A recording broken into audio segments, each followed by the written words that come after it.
myself Professor Molayakanti Noskor, Head of the Mechanical Engineering Department of Netaji Subhash Engineering College. Now I want to share some strong point of our Mechanical Engineering Department. There are well-equipped mechanical engineering workshops and highly decorated, highly equipped different laboratories. The strong mentorship by our faculties is the main strength of Mechanical Engineering Department.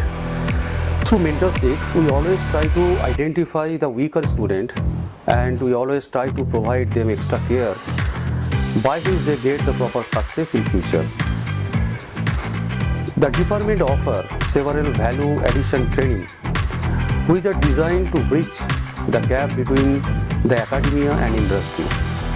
These include Creo, AutoCAD, SolidWorks, ANSYS, Advanced Excel and Advanced Welding, which helps students to get in success in industry and higher studies in future.